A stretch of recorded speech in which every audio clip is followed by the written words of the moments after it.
चलो बच्चों, let's read this question. The question says choose correct statements from the following. All group 16 elements form oxides of general formula EO2 and EO3. Both the types of oxides are acidic in nature. TeO2 is oxidizing agent, SO2 is reducing in nature. Reducing property decreases from H2S to H2Te. Down the group, ozone molecule contains 5 lone pair of electrons. हमें बताना है कि कौन से options correct है. ठीक है, कि कौन से for this question is chemical properties of group 16 elements. Chemical properties of group 16 elements. ठीक है, सबसे पहले जो ग्रुप 16 एलिमेंट्स है वो ऑक्साइड्स बनाते हैं कौन सी फॉर्म की, EO2 एंड EO3. ये स्टेटमेंट हमारे पास करेक्ट है.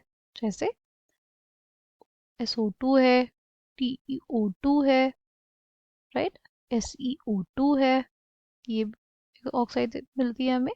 फिर हमें SO3, SeO3, ये ऑक्साइड्स भी मिलती हैं किसकी, ग्रुप 16 एलिमेंट्स की. इसलिए स्टेटमेंट ए जो है वो करेक्ट है. फिर है TeO2 जो है वो ऑक्सीडाइजिंग इन नेचर होता है और SO2 reducing, SO2 reducing in nature होता है. ये हमारे पास करेक्ट है. यहाँ पे सल्फर की ऑक्सीडेशन स्टेट क्या है, प्लस. और अगर ये रिड्यूसिंग इन नेचर होगा, राइट, अगर ये रिड्यूसिंग इन नेचर शो करेगा तो क्या होगा, खुद ये ऑक्सीडाइज हो जाएगा. ये ऑक्सीडाइज होके +6 ऑक्सीडेशन स्टेट में चला जाएगा. ऑक्सीडाइज होके किस ऑक्सीडेशन स्टेट में चला जाएगा, +6, राइट.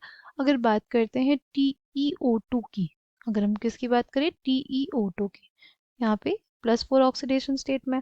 टेलुरियम के लिए जो ज़्यादा स्टेबल ऑक्सीडेशन स्टेट होती है कौन सी होती है, +2, right, due to inert pair effect.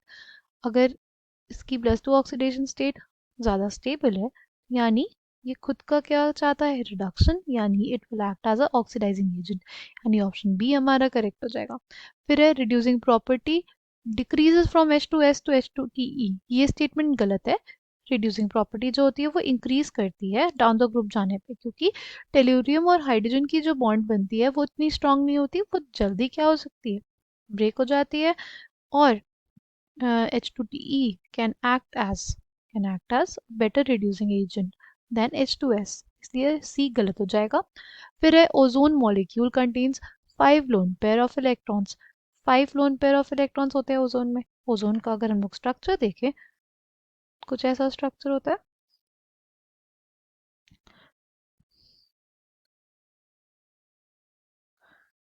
Right.